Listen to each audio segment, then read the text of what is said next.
Catholic High, where do you start? It was just a phenomenal experience. The impact it had on me was so great that what I thought I wanted to do when I graduated from high school, changed completely to the tune that I decided to be an educator. And from what the people at Catholic High who taught me gave me, I decided I wanted to give back to the kids, the tens of thousands of kids that I've been able to touch in my lifetime. What does it mean to me to be an alumnus of Catholic High? I'm very proud. Proud of the heritage, proud of my part in the heritage. Obviously, you can see it needs a lot. Been in little remote places north of Atlanta, walked into a restaurant and saw a kid that I taught and coached. He's not a kid anymore, but saw a kid that I taught and coached. And I think anywhere you go in America, there's probably somebody who knows somebody from Catholic High. I think the thing that you might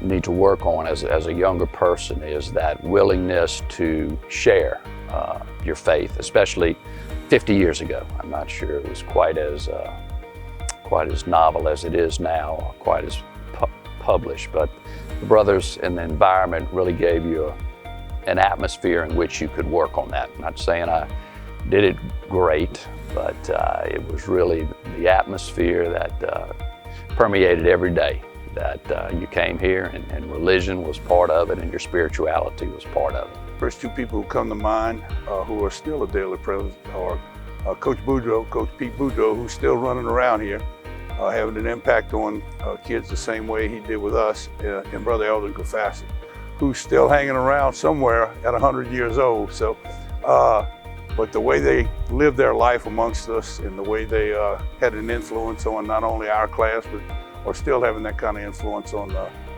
the kids here at Catholic High. Of course, everyone's favorite or not so favorite, it was Brother Guardian, Big G.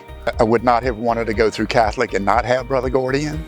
I mean, his discipline policy was pretty unique among the brothers. It not only taught me about science and physics, it taught me discipline, it taught me structure, it taught me responsibility. And I think back in those days, we all kind of really wanted that. He was a perfectionist, and the windows in his classroom that cranked out, if they were open, they all had to be open at exactly the same angle. And so one day he comes in the class, and S.J. Saya had come in the class that day, and it was hot, and decided to go open one of the windows further. And Brother Guardian walks in, this is his usual method, and he looks over at that window, and he says, "Who did that?" And S.J. goes, "I did, brother." He grabbed the crank, and with the flip of a wrist, threw it and hit him right in the chest. And he said, "Don't ever do that again." When I went to school at Catholic High, I was taught by either a brother or a coach. No females were in the front of the classroom when I was there.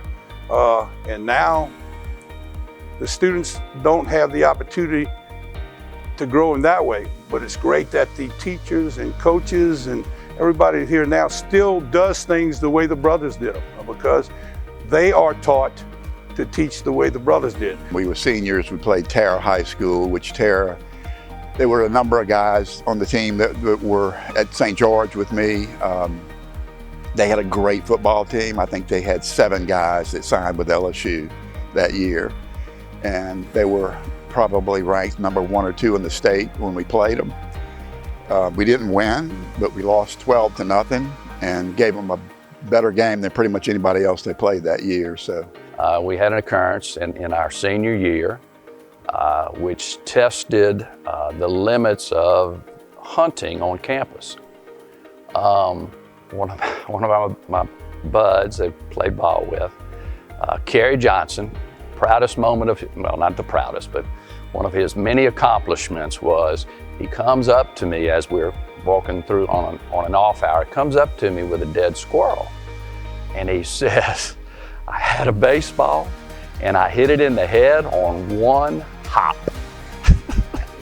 He was so proud. I'm not telling funny stories because they'll come back to haunt me later on, okay? For every story I tell about somebody else, somebody's got one about me, and I'm not going there. I don't have a wife, so I'm not gonna have to worry about this presentation or this video, but some of the guys I tell stories about might have a wife, and I don't think their wives need to know everything. I love you all. Love you, every one of you. Hope everyone enjoys their time together. Would like to take the opportunity to thank Greg Dirksmeyer and Brad Lanehart for all their hard efforts or hard work. I want to thank each and every one of you that showed up. Special shout out to all the spouses and significant others that did show up for this and put up with us. Like always, everything we do in life ends, everything we do here at Catholic High ends with a simple, go Bears! Go Bears! Go Bears! Go Bears!